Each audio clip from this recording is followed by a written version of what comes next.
Hello दोस्तों, स्वागत है आप सभी दोस्तों का हमारे चैनल पर। और आज हम करने वाले हैं, आपको पता है कि रीट जो होने वाला है आपका रीट राजस्थान के अंदर 2025 में, और इसकी जो डेट है वो आपकी 2 डेट होने वाली हैं। 2 डेट यानी कि 27 और 28 फरवरी में होगा। 19 तारीख से आपके एडमिट कार्ड भी आने लगेंगे, जिसके अंदर आपको पता चल जाएगा कि आपका हकीकत में कौन सी वाली डेट को एग्जाम है। जैसे सीटेट को 2 दिन हुआ था, वैसे ही यहाँ पे भी रीट का होगा। और यहाँ पर आज के इस क्लास में हम बात करने वाले हैं ईवीएस के अंदर। आप सबको पता है एक और जुड़ा था टॉपिक राजस्थानी भाषा, जो कि मुझे लगता है कि इसमें से ज्यादा क्वेश्चन पूछे जा सकते हैं, क्योंकि ये कच्चा टॉपिक रहने वाला है बच्चों का। और आयोग उस टॉपिक से ज्यादा उठाता है जहां पर वो नया जोड़ता है। जो टॉपिक नया जोड़ता है ना, वहां से क्वेश्चंस बनने की संभावना ज्यादा होती है, क्योंकि बच्चा वहां से क्वेश्चन अपने आप बना नहीं पाता। तो ये क्लास बहुत ज्यादा इंपॉर्टेंट आपके लिए होने वाली है। चैनल से जुड़ जाइए, चैनल को सब्सक्राइब कीजिए, और हमारे टेलीग्राम ग्रुप में जुड़ना चाहते हैं तो वहां पर जुड़िए। और साथ में क्या करिए कि वीडियो को लास्ट तक देखिएगा, और देखने के बाद में शेयर करिएगा, लाइक करिएगा और कमेंट करिएगा। यहाँ पर आपके बहुत सारे क्वेश्चन बना के मैं आपको पढ़ाने वाली हूँ। आधे घंटे की या 40 मिनट की क्लास हो तो भी बने रहिएगा। चलिए यहाँ पे बात करते हैं। पहला आपका ये टॉपिक दिया है राजस्थानी भाषा, यानी कि राजस्थानी लैंग्वेजेस के बारे में। राजस्थानी भाषाओं का इतिहास क्या है? तो पहला पॉइंट है कि 835 विक्रम संवत में उदयोतन सूरी के द्वारा कुवलय माला की रचना की गई थी। ठीक है, यहां से देखिए एक ही लाइन में 3 क्वेश्चन आपके बन जा रहे हैं कि 835 विक्रम संवत में उदयोतन सूरी के द्वारा किसकी रचना की गई थी? तो कुवलय माला की। या फिर ऐसे भी पूछ सकता है कि कुवलय माला की रचना किसने की थी? तो उदयोतन सूरी ने की थी। या कब की थी? तो 835 विक्रम संवत में की थी, है ना। इसमें कितनी देशी भाषाएं हैं? तो इसमें 18 देशी भाषाएं थी, और उनको क्या कहा गया था? मरुवाड़ी का उद्देश्य बताया गया था।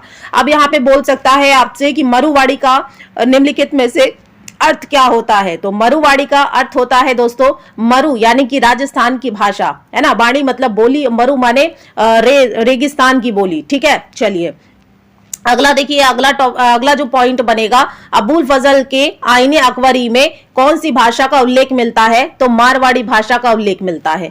मारवाड़ी भाषा का उल्लेख सर्वप्रथम किसके उसमें मिलता है ग्रंथ में? तो आपको बताना है कि अबुल फजल के आईने अकबरी में। आईने अकबरी में इनमें से कौन सी भाषा का उल्लेख मिलता है? तो मारवाड़ी का मिलता है ना। देखो अभी तक हमने 5, 7, 8 क्वेश्चन बना लिए। अगला पॉइंट देखिए, कुशल लाभ के ग्रंथ पिंगल शिरोमणि में मारवाड़ी का उल्लेख मिलता है ना। द्वितीय नंबर पर पूछ लेगा आपसे कि इनमें से मारवाड़ी का उल्लेख द्वितीय नंबर में किस पे मिलता है, कौन से ग्रंथ में? तो कुशल लाभ की ग्रंथ है पिंगल और शिरोमणि में भी मारवाड़ी का उल्लेख मिलता है दूसरे नंबर पर, लेकिन आईने अकबरी के बाद में। और ऐसे भी पूछ सकता है कि पिंगल शिरोमणि के रचयिता कौन है ना। तो कुशल लाभ है, ये भी याद रखिएगा। अगला पॉइंट देखिए, राजस्थान की भाषा के लिए राजस्थानी शब्द का सर्वप्रथम प्रयोग किसने किया था?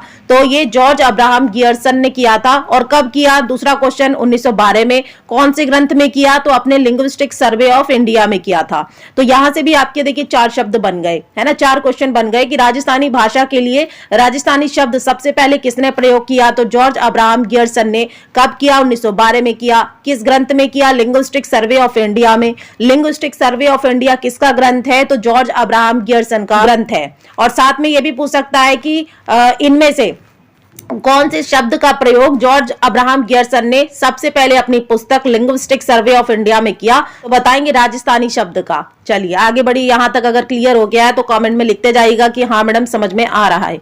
राजस्थानी भाषा की उत्पत्ति कैसे हुई, है ना। उत्पत्ति कैसे हुई? देखो रचना में उत्पत्ति में अंतर होता है। रचना होता है कि जिसका निर्माण हम कर सकते हैं या करते हैं, है ना। और उत्पत्ति का होता है कि हमारे आने से पहले ही वो चल रहा है ना। चलिए, तो उद्भव की बात करें तो 11वीं 12वीं सदी में हुआ था। कब हुआ? 11वीं 12वीं शताब्दी में राजस्थानी भाषा की उत्पत्ति होती है। राजस्थानी भाषा की उत्पत्ति अपभ्रंश से मानी जाती। कौन से अपभ्रंश से? तो मरु गुर्जरी से मानी जाती है। यह क्वेश्चन आपसे पूछ सकता है कि राजस्थानी भाषा की उत्पत्ति इनमें से किस अपभ्रंश से मानी जाती है? तो मरु गुर्जरी से मानी जाती है। काफी बच्चे जो है ना, जब सीटेट का तैयारी कर रहे थे, शोर से नहीं सबसे ज्यादा वहां पर फेमस था, है ना। या फिर आप स्टेट एग्जाम की करते हैं और उसमें हिंदी का वेटेज होता है, तो आप सबसे ज्यादा जो पढ़ते हैं वो शोर से नहीं पढ़ते हैं। इसी वजह से आपकी यहाँ पर गलती हो सकती है। राजस्थानी भाषा की उत्पत्ति के बारे में पूछेगा तो मरु गुर्जरी अपभ्रंश लगाएंगे। अगला देखिए यहाँ पे समर्थक कौन थे, इस भाषा को मरु गुर्जरी अपभ्रंश से मानने के समर्थक कौन कौन थे, तो दो लोग थे, एक थे के एम मुंशी थे और दूसरे थे मोतीलाल मेनारिया। तो याद रखेंगे किन दो लोगों ने राजस्थानी भाषा की उत्पत्ति मरु गुर्जरी अपभ्रंश से मानी है, तो के एम मुंशी ने और मोतीलाल मेनारिया ने। चलिए अब बात करते हैं राजस्थानी साहित्य का वर्गीकरण कैसे किया गया है। तो दो वर्गीकरण है, एक तरफ डिंगल है और दूसरी तरफ पिंगल है ना, दोनों ही ग्रंथ हैं, डिंगल भी और पिंगल भी। तो यहाँ पे देखिए पहले डिंगल के बारे में देखते हैं। डिंगल में लिखा है कि पश्चिमी राजस्थानी, जहां पर मारवाड़ी बोली जाती थी, का जो साहित्यिक रूप था ना वो काव्य शैली में था, मतलब वो गद्य था लेकिन लिखा हुआ था काव्य शैली में। ठीक है, दूसरा पॉइंट इसका, अधिकांश साहित्य चारण कवियों के द्वारा लिखे गए हैं। तो डिंगल में जो कवि थे ना वो चारण जातियों से रिलेट करते थे। तीसरा है कि डिंगल का विकास जो है वो गुर्जरी अपभ्रंश से माना जाता है, यानी कि गुर्जरी अपभ्रंश से माना जाता है। याद रखेंगे किसका विकास, तो डिंगल का विकास। अगला देखिए, अगला पॉइंट है कि प्रमुख ग्रंथ कौन कौन से लिखे गए और किसने लिखे, तो बैलिक किसन रुक्मणीरी, ये वाला जो ग्रंथ है पृथ्वीराज राठौर के द्वारा डिंगल में लिखा गया है ना, और गुर्जरी अपभ्रंश उसकी क्या है, भाषा है ना, और गीत रूप में लिखा गया है। ये आपको पता है कि यहाँ पर मारवाड़ी भाषा डिंगल में प्रयुक्त की जाती है, और साथ में क्या है, मारवाड़ी जो है वो आपकी पश्चिमी राजस्थान की भाषा है, चारण कवियों के द्वारा ये लिखी गई है। लिखे जाते हैं गद्य, लेकिन वो जो शैली होती है वो काव्य शैली होती है।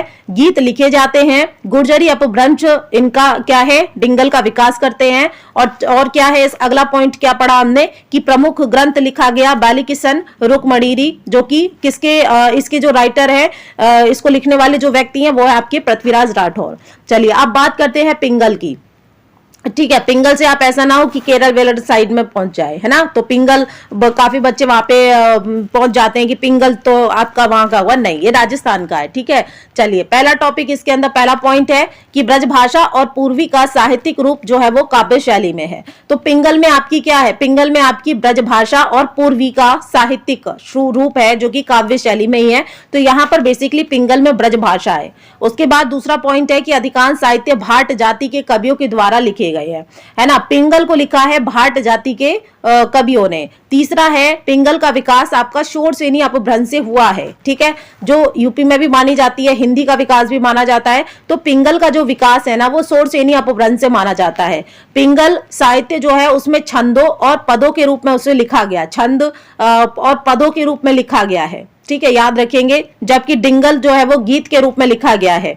अगला पॉइंट है, इसका प्रमुख ग्रंथ आपका पृथ्वीराज रासो माना जाता है, जिसके लेखक जो है वो चंद्रवर दाई हैं। चलिए आगे बढ़ते हैं, राजस्थान की बोलियों के बारे में बात करते हैं। एलपी टेस्सिटोरी जो है उन्होंने राजस्थान की बोलियों को दो भागों में बांटा। कौन से दो भाग थे, तो एक तो उन्होंने रखा पश्चिमी राजस्थान, है ना, और दूसरा उन्होंने रखा पूर्वी राजस्थान।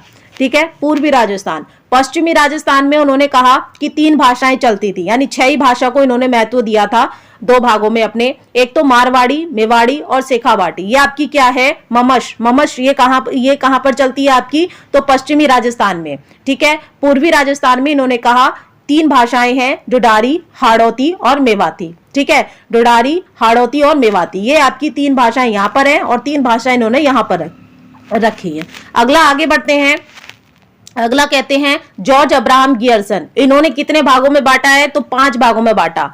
पहले भाग में इन्होंने पश्चिमी राजस्थानी रखा और तीनों भाषाएं सेम बताई कि हाँ ठीक है, मानते हैं कि मारवाड़ी, मेवाड़ी और शेखावाटी ये तीनों भाषाएं आपकी पश्चिमी राजस्थान में बोली जाती हैं। लेकिन इन्होंने मध्य पूर्वी राजस्थानी भाषा को भी लागू किया और कहा कि ढूंढारी और हाड़ौती जो है वो आपकी मध्य पूर्वी राजस्थान की भाषा है। फिर तीसरा इन्होंने कहा कि उत्तर पूर्वी राजस्थान में भी कुछ भाषाएं बोली जाती हैं, जैसे कि मेवाती और अहिरवाटी। चौथा इन्होंने डिवीजन दिया कि दक्षिणी पूर्वी राजस्थान में मालवी और निमाड़ी बोली जाती है, और 5वां डिवीजन दक्षिण राजस्थानी था जिसके अंदर बागड़ी बोली जाती थी। याद रखेंगे, और अगर नोट्स बनाना चाहते हैं तो इस टॉपिक पर नोट्स आप बना सकते हैं। चलिए बाकी आप क्वेश्चन करिए, क्लास करिए, क्योंकि क्वेश्चन आप थ्योरी बहुत जगह से पढ़कर आते हैं लेकिन क्वेश्चन बनाने की कला नहीं होती है। चलिए अगला है प्रमुख क्षेत्रीय बोलियां देखेंगे, यानी कि जो क्षेत्रों में बोलियां बोली जाती हैं। ठीक है, जैसे कि मारवाड़ी की बात करें तो मारवाड़ी जो है वो आपकी विशुद्ध मारवाड़ी जोधपुर क्षेत्र में बोली जाती है। जो विशुद्ध मारवाड़ी है ना वो आपकी जोधपुर में बोली जाती है। ये राजस्थान की मानक बोली भी मानी जाती है, यानी कि स्टैंडर्ड बोली भी मानी जाती है। ठीक है, इसका जो साहित्यिक रूप है वो डिंगल कहलाता है। अच्छा, मारवाड़ी जो है पहले भी हम पढ़ के आए कि मारवाड़ी भाषा में ही आपके डिंगल के अंदर जो ग्रंथ लिखे गए हैं वो मारवाड़ी भाषा में लिखे गए हैं। कौन सा ग्रंथ था? तो बेरी किशन रुक्मणी री था। ठीक है, पृथ्वीराज राठौर का था। ये सर्वाधिक क्षेत्रफल में बोली जाती है, सबसे ज्यादा क्षेत्रफल में आपकी मारवाड़ी बोली जाती है और इसमें सोरठा छंद और साथ में मांड राग की प्रधानता होती है। अब बात करेंगे मारवाड़ी की कुछ उपबोलियां भी है। मारवाड़ी की क्या है? आपकी कुछ उपबोलियां भी हैं, जैसे कि मेवाड़ी की बात करें तो ये आपके उदयपुर, राजसमंद और चित्तौड़गढ़ में बोली जाती है। ये विशेष तथ्य इसका क्या है? तो कुंभा की रचनाएं उदयपुर में बोली जाने वाली धावड़ी मेवाड़ी की उपबोली है। क्या है? जो कुंभा की जितनी भी रचनाएं हुई है उदयपुर में बोली जाने वाली जो धावड़ी है ये सारी मेवाड़ी की उपबोलियां है। ठीक है, बागड़ी क्या है? तो डूंगरपुर और बांसवाड़ा में बोली जाती है और इसके अंदर आपको क्या मिल जाएगा? संत मावजी की रचनाएं किसमें की गई हैं? तो बागड़ी भाषा में की गई हैं। बागड़ी भाषा कहां बोली जाती है? डूंगरपुर और बांसवाड़ा में बोली जाती है। शेखावाटी जो है वो आपकी सीकर, झुंझुनू और चूरू में बोली जाती है। शेखावाटी आपकी सीकर, झुंझुनू और चूरू में बोली जाती है। थली जो है वो बीकानेर में बोली जाती है। गोडवाड़ी लैंग्वेज जो है वो आपकी जालौर और पाली में बोली जाती है। देवड़ा बाटी जो है वो आपकी सिरोही में बोली जाती है, याद रखेंगे। अब बात करते हैं अगली क्षेत्रीय बोली की, तो ये हो जाएगी आपकी ढूंढारी। ढूंढारी की बात करें तो ये पूर्वी राजस्थान की इस मुख्य बोली को जयपुरी या झाड़शाही भी कहते हैं। जयपुरी या झाड़शाही किस क्षेत्रीय भाषा को कहते हैं? तो ढूंढारी भाषा को कहते हैं। ढूंढारी भाषा कहां पर बोली जाती है? तो कहां पे बोली जाती है? एलपी टेस्टिटोरी के अनुसार ये कहां बोली जाती है? तो ये पूर्वी राजस्थान में बोली जाती है। दादू पंत का साहित्य आपको इसी में लिखने मतलब देखने को पढ़ने को मिल जाएगा। कौन सी लैंग्वेज में? तो दादू पंत ने अपना जो साहित्य लिखा वो ढूंढारी भाषा में ही लिखा, जिसको हम जयपुरी या झाड़शाही भाषा भी कहते हैं। इसका प्राचीनतम उल्लेख आपको 8 देश गुजरी पुस्तक में मिल जाएगा। ढूंढारी भाषा का जो सर्वप्रथम उल्लेख किया गया वो कौन सी पुस्तक थी? तो 8 देश गुजरी। अब बात करेंगे ढूंढारी की उपबोलियों के बारे में, तो काठेरी जो है वो दक्षिणी जयपुर में बोली जाती है। राजाबाटी जो है वो आपकी पूर्वी जयपुर में बोली जाती है। नागरचोल जो है वो टोंक और सवाई माधोपुर में बोली जाती है। 84 लैंग्वेज जो है ये उपबोली है ढूंढारी की, ये आपकी शाहपुरा जयपुर में बोली जाती है। तोराबाटी आपकी नीम का थाना सीकर में बोली जाती है और जगरौती करौली में बोली जाती है। चलिए आगे बढ़ते हैं। हाडौती की बात करेंगे तो कोटा, बूंदी तथा बारा में ये बोली जाती है। हाडौती कहाँ पे बोली जाती है? तो ये आपकी कोटा, बूंदी और बारा के लोग बोलते हैं। कभी सूर्यमल मिश्रण की रचनाएं इसी बोली में लिखी गई हैं। कभी मल मिश्रण की रचनाएं किसमें लिखी गई? तो हाडौती भाषा में। हाडौती भाषा किन क्षेत्रों में बोली जाती है? तो कोटा, बूंदी और बारा में बोली जाती है। इस पर गुजराती और मारवाड़ी का प्रभाव है। मारवाड़ी का भी प्रभाव है, साथ में इस पे गुजराती का भी प्रभाव है। सूर्यमल मिश्रण की रचनाएं क्या हैं? तो 2 रचनाएं हैं, एक तो वंश भास्कर, दूसरी है वीर सतसई। आपसे पूछ लेगा इनमें से वीर सतसई किसकी रचना है? तो सूर्यमल मिश्रण की है। आपसे पूछ लेगा वंश भास्कर किसकी रचना है? तो सूर्यमल मिश्रण की है। सूर्यमल मिश्रण ने कौन सी 2 रचनाएं की हैं? तो वंश भास्कर की है और वीर सतसई की है, याद रखेंगे। बात करते हैं मेवाती भाषा की, मेवाती बोली की, सॉरी। तो मेवाती बोली जो है वो आपकी अलवर भरतपुर में बोली जाती है और संत लाल दास हो गए, आपके चरण दास हो गए, दयाबाई हो गई, सैजोबाई, डूंगर सिंह का साहित्य इसी बोली में लिखा गया है। इन सबका साहित्य जो है वो आपका मेवाती भाषा में लिखा गया है, मेवाती बोली में लिखा गया है। अब बात करते हैं अहिर बाटी या राठी। ये बोलियां कहाँ बोली जाती हैं? तो अलवर के बहरोड, मुंडावर और जयपुर की क्या है? यहाँ पर जयपुर की कोटपुतली तहसील में ये बोली जाती है। ठीक है, कहाँ कहाँ बोली जाती है अहिर बाटी और राठी? तो ये आपके अलवर के बहरोड, मुंडावर व जयपुर की कोटपुतली तहसील में ये बोली जाती है। जोधराज का हमीर रासो। अब देखो हमीर रासो अभी तक जैसे साइंस में उसमें एसएसटी में पूछ लेता था ना, तो फिर छोटा मोटा करके पूछता था कि हमीर रासो किसकी है? तो ये है जोधराज की। ठीक है, शंकर राव का भील विलास किसका है? भीम विलास है आपका, भीम विलास आपका शंकर राव का है और ख्याल जो है वो आपका अली बख्शी का है। इसी बोली में लिखे गए हैं। आपसे पूछ सकता है कि हमीर रासो भी हमीर रासो, शंकर राव, ठीक है, जोधराज, शंकर राव और अली बख्शी के जो वो है क्या है, जो भी ग्रंथ हैं वो किस में लिखे गए हैं, तो अहीर बाटी या राठी बोली में लिखे गए हैं, याद रखेंगे। अगला देखिए, और बाकी ऐसे भी पूछ सकता है कि इनमें से अहीर हमीर रासो किसका है, तो जोधराज का है ना। भीम विलास किसका है, तो शंकर राव का है। ख्याल किसका है, तो अली बख्शी का है। बात करेंगे मालवी की। मालवी ये झालावाड़, कोटा और प्रतापगढ़ के कुछ क्षेत्रों में बोली जाती है। मालवी बोली जो है वो आपकी झालावाड़, कोटा और प्रतापगढ़ के कुछ क्षेत्रों में बोली जाती है। इसकी उपबोलियों में निमाड़ी, रांगड़ी, उवठबाड़ी, रतलामी, पाटवी, सोंधबाड़ी शामिल है। ठीक है, ये मधुर और कोमल बोली जाती है। तो आपसे पूछ लेगा मधुर और कोमल बोली कौन सी राजस्थान की, तो मालवी है ना। मालपुआ कैसा होता है, कोमल होता है, तो मालवी हो गई बोली जो आपकी, वो बहुत ज्यादा मधुर और कोमल है। रांगड़ी की बात करें तो ये कर्कश बोली मारवाड़ी और मालवी मिश्रण है। मारवाड़ी और मालवी का मिश्रण क्या कहलाती है, रांगड़ी कहलाती है। और रांगड़ी बोली ऐसी है, बहुत ज्यादा कर्कश है ना। जो भी महिला पुरुष राजस्थान के कर्कश बोली में बात करते हैं उनको समझ लीजिएगा कि वो मारवाड़ी और मालवी भाषा बोलियों का मिश्रण बोल रहे हैं, यानी रांगड़ी बोली बोल रहे हैं। मालवा के राजपूतों में ये सबसे ज्यादा प्रचलित थी। चलिए बात करते हैं अगले की। अगला है राजस्थानी गद्य पद की विशिष्ट शैलियां कौन सी थी। तो ख्यात की बात करें, ख्यात क्या है, तो देशी राज्यों के राजाओं के सम्मान, सफलताओं और विशेष कार्यों का इसमें विवरण मिलता है ख्यात में। ठीक है, ख्यात क्या है, तो देखो ख्यात ऋणसीरी ख्यात, इसमें मारवाड़ के राठौर का वर्णन किया गया। मारवाड़ में जो भी राठौर वंश के राजा थे उनका वर्णन किसमें किया गया, तो ऋणसीरी ख्यात में किया गया। दूसरा है मारवाड़ के राठौड़ों का वर्णन किसमें किया गया है ना, ऊपर भी यही है और नीचे भी यही है। ठीक है, तो ये मुंडियार ख्यात में भी किया गया है, मुंडियार की ख्यात में भी किया गया है। मारवाड़, ये देखो यहाँ पे देखिए, ये तीनों जो है ना मारवाड़ के ही राठौर मिलेंगे आपको, नैणसीरी ख्यात में भी, मुंडियार की ख्यात में और बांकीदास की ख्यात में। लेकिन बीकानेर के राठौर आपको किस में मिलेंगे, दयाल दासरी ख्यात में मिलेंगे। ये इकलौता याद रखिएगा।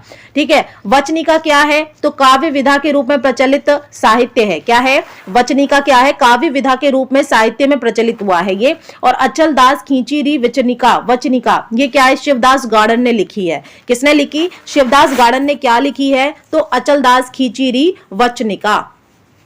अब आते हैं राठौर रतन सिंह महेश दासोत की वचनिका, ये किसने लिखी है, तो ये जग्गा खड़िया ने लिखी है, याद रखेंगे। अगला देखिए दवा वेद क्या है। दवा वेद क्या है, तो कलात्मक गद्य का रूप जो वचनिका काव्य रूप की तरह ही है, परंतु ये उर्दू और फारसी के शब्दों से युक्त है। आपसे पूछ लेगा इनमें से उर्दू और फारसी के शब्दों से युक्त शैली कौन सी है, तो आपकी दवा बैत है, याद रखेंगे। बात क्या है, तो कहानी की तरह बात कहने और सुनने की विशेष विधा है। आप वैसे भी क्या कहते हैं बात को, ये यहाँ पे वात लिखा हुआ है, वैसे हम बात करते हैं ना, एक दूसरे से बात करते कहते सुनते हैं, तो वही चीज यहाँ पर बात है। कहानी की तरह बात कहने और सुनने की विशेष विधा मानी जाती है। पर्ची क्या है, तो पर्ची संत महात्माओं का जीवन परिचय राजस्थानी भाषा में पदबंध रचना में मिलता है।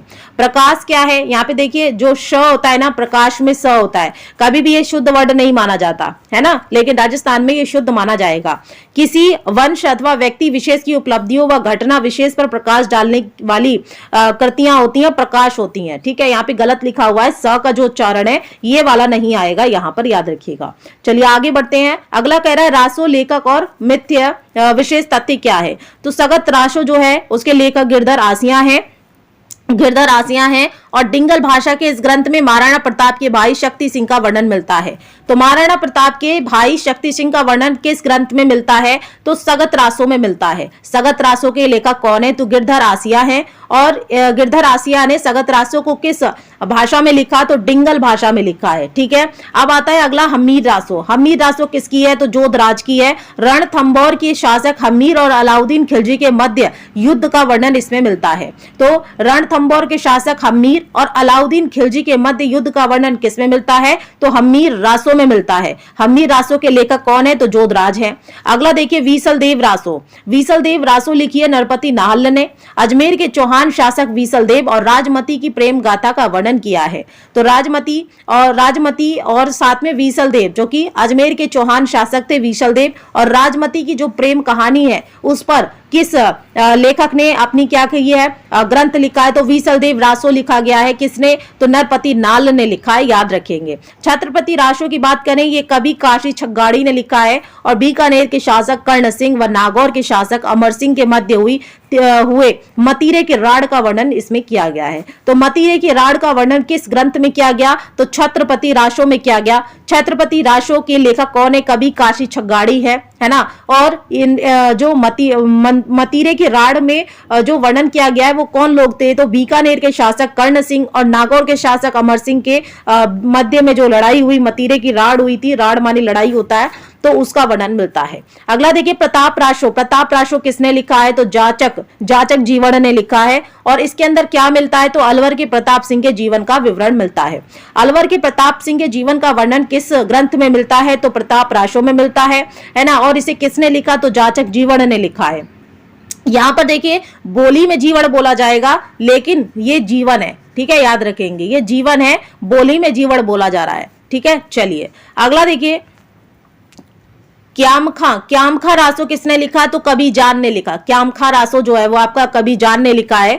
और ये ग्रंथ चौहानों को वत्स गोत्रीय बताता है। कैसा बताता है, वत्स गोत्रीय बताता है, ठीक है। वत्स कौन लोग होते हैं, ब्राह्मण होते हैं क्या, कमेंट में जरूर बताइएगा। तो ये वाला जो ग्रंथ है ना क्यामखा रासो, ये एक मुस्लिम कवि थे, कवि जान। तो वैसे भी आप खां जो पीछे लगा हुआ है इससे लगा सकते हैं कि जान और खां ये दोनों आपकी कहाँ मिलते हैं, सबसे ज्यादा मुस्लिम कम्युनिटी में मिलते हैं ये वाले शब्द। तो वैसे भी आप इसको लगा सकते हैं अगर आ जाता है। तो क्यामखा रासो जो है वो आपका कवि जान ने लिखा है और इस ग्रंथ में उन्होंने बताया कि चौहान जो है वो वत्स गोत्रीय है। अगला देखिए खुमार रासो लिखा है आपका दलपत विजय ने। मेवाड़ के बप्पा रावल से राजा सिंह तक का इसमें वर्णन आपको मिल जाएगा। अगर आपको हिस्ट्री की कोई किताब पढ़नी है, मान लीजिए, है ना, तो आपको बप्पा रावल से लेकर, मेवाड़ के बप्पा रावल से लेकर अगर राज सिंह तक का वर्णन पढ़ना है तो आप कोई किताब मत पढ़िए, आप क्या पढ़ लीजिए, खुमार रासो पढ़ लीजिए। किसने लिखी है, तो दलपत विजय ने लिखी। अब बात करेंगे जैन साहित्य की। जैन साहित्य क्या कहता है, भरतेश्वर बाहुबली घोर ने, भरतेश्वर बाहुबली घोर ये लिखा है आपका ब्रजसेन सूरी ने लिखा है। भरतेश्वर बाहुबली रास जो है वो आपका शालीभद्र, यहाँ पे भी देखिए शाली नहीं शालीभद्र है, शालीभद्र सूरी ने लिखा है। बुद्धि रास आपका शालीभद्र सूरी ने लिखा है। जीवदया रास और चंदन बाला रास जो है वो आपका आसगू ने लिखा है। उसके बाद जम्बू स्वामी राम रास जो है वो आपका धम ने लिखा है। और नेमीनाथ बारहमासा और आबू रास ये दोनों ग्रंथ आपके पालण ने लिखे हैं, है ना, एक कंफ्यूज मत हो जाएगा, कश्मीर वाले कल्लण है ना, और नेमीनाथ बारहमासा आबू रास वाले पालण है। शांतिनाथ देवराज जो है वो आपके लक्ष्मीनाथ तिलक ने लिखा। रेवंत गिरी रास जो है विजय सेन सूरी ने लिखा है। नेमीनाथ चौपाई ये विनय चंद्र ने लिखा। और पद्मावती चौपाई आपका जिनभद्र सूरी ने लिखा है। चलिए आगे बढ़ते हैं, अगला क्या कह रहा है, अगला कह रहा है राज प्रकाश जो है वो आपका किशोर दास ने लिखा है। महायश प्रकाश जो है वो आशिया मान सिंह ने लिखा है। सूरज प्रकाश जो है वो आपका करणी दान ने लिखा है। और पाबू प्रकाश आपका आशिया मोरजी ने लिखा है। बात करेंगे मरस्या क्या होता है, तो राजा या किसी व्यक्ति विशेष की मृत्यु के बाद शोक व्यक्त करने वाली रचनाएं जो है वो मरस्या कहलाती है। मर से मर गए, है ना, मृत्यु मर गए, मरस्या लिख दी है ना। अगला देखिए रूपक क्या होता है, किसी वंश अथवा व्यक्ति विशेष की उपलब्धियों के स्वरूप को दर्शाने वाली काव्य कृति को क्या कहते हैं, रूपक कहते हैं। रूपक क्या दिखाता है, तो किसी वंश अथवा व्यक्ति विशेष की उपलब्धियां कितनी थी तो वो उनकी रूपक दिखाता है ना। अगला देखिए राज रूपक लिखी है आपकी भारवान ने। किसने लिखी है, वीरवान ने सॉरी, है ना, वीरवान ने लिखी है। अगला देखिए गजगुड़ रूपक किसने लिखी है, तो केशव दास गार्डन ने लिखी है। अगला देखिए बेली क्या होता है, तो बेली ग्रंथ बेलियो छंद में लिखे जाते हैं। बेली ग्रंथ बेलियो छंद में लिखे जाते हैं। साखी क्या होता है, इन रचनाओं में संत कवियों ने अपने द्वारा अनुभव किए गए ज्ञान का वर्णन क्या होता है, तो साखी सबद और रमैनी ये किसकी है, कबीरदास जी की है ना कृतियां।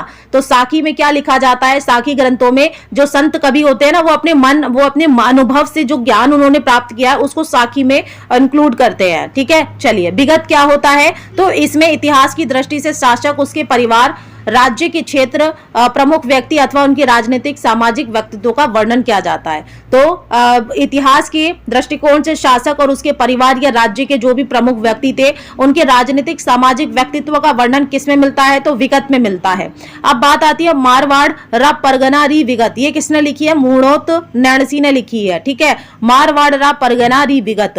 रासो क्या है, तो मोतीलाल मेनारिया के अनुसार जिस काव्य ग्रंथ में किसी राजा की कीर्ति, विजय, युद्ध, वीरता आदि का वर्णन मिल जाए उसे हम रासो कहते हैं, है ना। मतलब राजा की किसकी युद्धता, वीरता, है ना, उसने कितने युद्ध किए, कितनी बार वो विजयी रहा, है ना, राजा की कीर्ति कितनी थी, ये सारी जब भी बात होती है ना पर्सनली राजा से रिलेट करके, तो वो रासो में लिखी जाती हैं, याद रखेंगे। चलिए अगले पेज पर चलते हैं। अगला पेज है, यहाँ पर देखिए, यहाँ पे लिखा है ग्रंथ है और लेखक है। तो यहाँ पर देखेंगे इसमें से काफी क्वेश्चन आपके बनेंगे, कम से कम ईवीएस के अंदर आपके 2 से 3 क्वेश्चन यहाँ से बन ही जाएंगे दोस्तों, है ना। और एसएसटी वाले बच्चे, अगर एसएसटी वाले बच्चों ने लिया है ना, तो उनके लिए भी क्लास बहुत ज्यादा इंपॉर्टेंट होगी, क्योंकि वैसे भी आपके हिस्ट्री में ये सब पूछे जाते हैं ना, मीर रासो ये सब पूछे जाते हैं हिस्ट्री के अंदर, तो उनके लिए भी क्लास बहुत ज्यादा इंपॉर्टेंट हो जाएगी। चलिए, पृथ्वीराज विजय ने क्या लिखा है? पृथ्वीराज विजय को लिखा है जयानक ने, है ना। अगला है विरुद्ध छितहरी किरतार बावनी, ये किसने लिखा? दुर्साड़ा ने, है ना।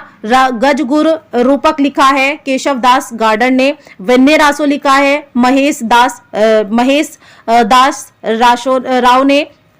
उसके बाद आपका अजीतोदय लिखा है जगजीवन भट्ट ने, देखिए यहाँ पे जगजीवन लिखा है ना। अगला है सगत रासो आपका गिरधर आसिया ने लिखा है। ढोला मारूरा दूहा लिखा है कवि कलोल ने। और वचनिका राठौर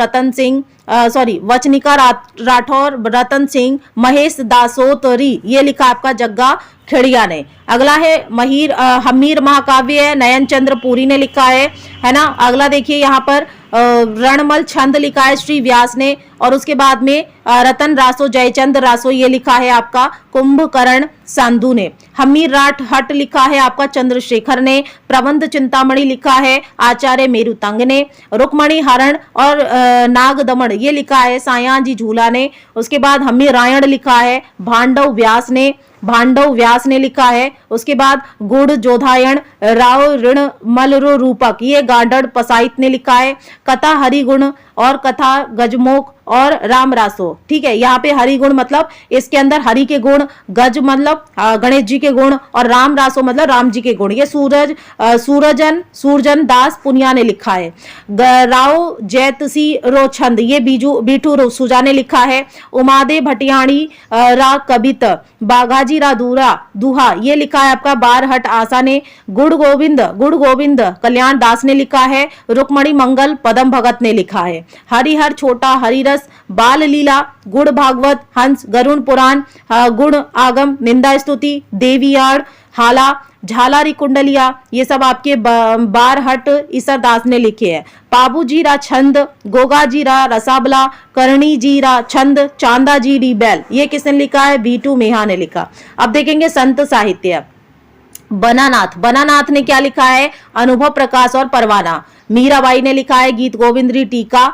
नरसिंह जी का मायरा, राग सौरठ का पद, मलार रा गोविंद, सत्यमा भानुरो, रुसणो मीरा की गरबी, रुकमणी मंगल, नरसिंह मेहता की हुंडी, है ना, नरसिंह मेहता की हुंडी, चरित यानी कि चरित्र, ये सब किसने लिखे हैं? तो आपकी मीराबाई ने लिखे हैं। दीन दरवेश ने क्या लिखा है? तो दीन प्रकाश लिखा। ग्रंथ अदलानंद लिखा है और परमार्थ प्रसंग लिखा है। दादू जी ने क्या लिखा? दादू की वाणी लिखी है। रज्जब जी ने लिखा सर्वंगी। गरीबदास ने लिखा है साखी पद और अनभे प्रबोध। चरणदास ने लिखा है आपका अष्टांग योग। राममाला कुरुक्षेत्र की लीला। दयाबाई ने लिखा है आपका दयाबोध विनय मालिका। अगला देखिए सहजोबाई ने लिखा है सहज प्रकाश। दरियाबजी ने लिखा है नाभा जी की भक्तमाला की टीका। और हरिराम दास ने निशानी लिखा है। अगला देखिए, अगला कह रहा है आधुनिक राजस्थानी इतिहासकार कौन है, यानी आज के इतिहासकार। तो शिवचंद्र भरतिया हैं जो कि रचना की है इन्होंने केसर विलास, आधुनिक राजस्थान का पहला नाटक माना जाता है। अब देखिए क्वेश्चन कैसे बनेगा, आधुनिक राजस्थान का प्रथम नाटक कौन माना जाता है? तो केसर विलास माना जाता है। रचयिता साहित्यकार कौन है? तो शिवचंद्र भरतिया है ना। और क्या लिखा है इन्होंने? विश्रांत प्रवास भी लिखा है। ये आधुनिक राजस्थान की पहली कहानी भी मानी जाती है। कनक सुंदर आधुनिक राजस्थान का पहला उपन्यास। तो पहला नाटक, पहली कहानी, पहला उपन्यास, तीनों चीजें किसकी है? तो शिवचंद्र भरतिया की है। ठीक है, कौन कौन सी हैं? तो केसर विलास आपका नाटक है। विश्रांत प्रवास जो कहानी है, कनक सुंदर उपन्यास है। सत्य प्रकाश जोशी ने क्या लिखा, राधा बोल भारमली, है ना, राधा और बोल भारमली ये लिखा है। विजयदान देथा ने क्या लिखा है, तो भातारी फुलबारी 14 खंड में लिखा है। मारो बदलो लिखा, दुविधा लिखी है। चारण दास चोर लिखा है और परिणति लिखी है। यादवेंद्र शर्मा ने क्या लिखा है, जमारो, जनानी ड्योरी, हजार घोड़ों पर सवार और पतिहीन। अगला है चंद्र प्रकाश देवल ने क्या लिखा, पागी, बोलो माधवी लिखा है। मेघराज मुकुल ने क्या लिखा, उमंग और सेनाड़ी। अगला देखिए कन्हैया लाल सेठिया ने लिखा है, पाथल, पीथल, मींजर, लील टांस, धरती धोरारी और सबद लिखा है। चंद्र सिंह बिरकाली ने लिखा है, बादली, लू कह, मुक रणी, है ना। नारायण सिंह भाटी ने लिखा है, ओलियूं, दुर्गादास, परमवीर और मीरा। जहूर खां मेहर ने लिखा, राजस्थानी संस्कृति राचितराम, क्या लिखा, राजस्थानी संस्कृति राचितराम। अर्जुन आली आंख, आली का मतलब होता है वाली, ठीक है। धर्म मंजला कोसा। रेवत दान चारण ने लिखा है, उछालो, ठीक है। नथमल जोशी ने लिखा है, आभे पटकी, धारा रो धोरी, एक बीनड़ी दो बींद। एक बीनड़ी दो बींद का मतलब है एक बहू और दो दूल्हे उसके। परियोणी कुवारी, ठीक है। मणि मधुकर ने क्या लिखा, मणि मधुकर ने लिखा है, सोजती गेट, पग फेरो, पत्तों की बिरादरी और सफेद मेमने।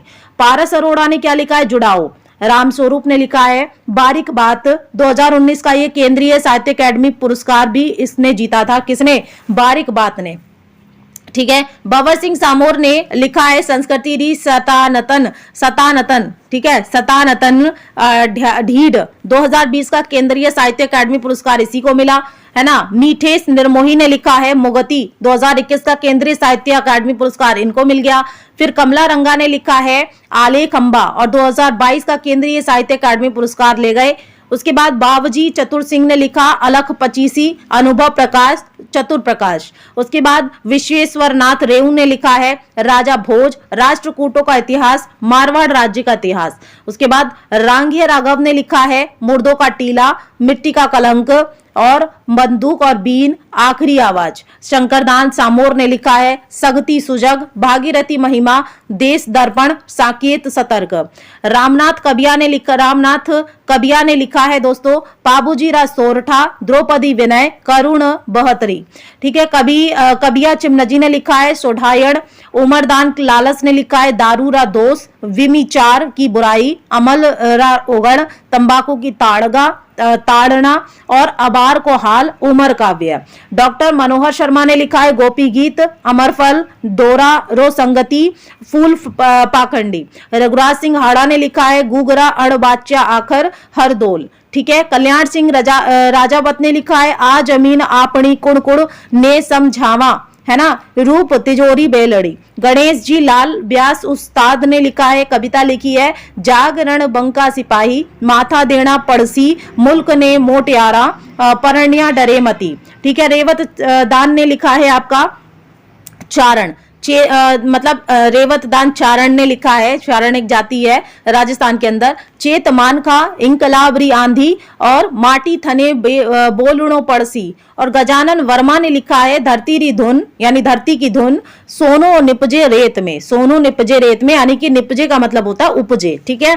चलिए, तो यहाँ पर हमने कवर कर लिया। आपका राजस्थानी भाषा का टॉपिक रह गया था, जो कि ये ईवीएस के अंदर आपका नया जोड़ा है। और ना सिर्फ दोस्तों ये ईवीएस में काम आने वाला टॉपिक है, बल्कि आपका एसएसटी में ये ऑलमोस्ट काम आने वाला टॉपिक है, क्योंकि ईवीएस में जो पार्ट लिया गया है ना, वो आपका जैसा कि मैं देख पा रही हूँ, इतना मैंने आपको क्लासेस कराई हैं, उसके अकॉर्डिंग मैं बता सकती हूँ कि एसएसटी का पार्ट उठाया गया है ईवीएस के अंदर, है ना। तो आयोग आपको कुछ भी छोड़ना नहीं चाहता है, सब कुछ आपको पढ़वाना चाहता है, भले ही आप लेवल 1 का पेपर दे रहे हो, चाहे आप लेवल 2 का दे रहे हो। तो आयोग को चाहिए 8वीं तक का जो टीचर हो, बेस्ट हो, बेहतरीन हो, है ना। तो चलिए बढ़ते हैं आगे, देखेंगे आगे क्या करना है, कमेंट में जरूर बताइएगा। और चैनल पर नए हैं तो चैनल को सब्सक्राइब कर लीजिए, और फिर मिलते हैं अगली क्लास में।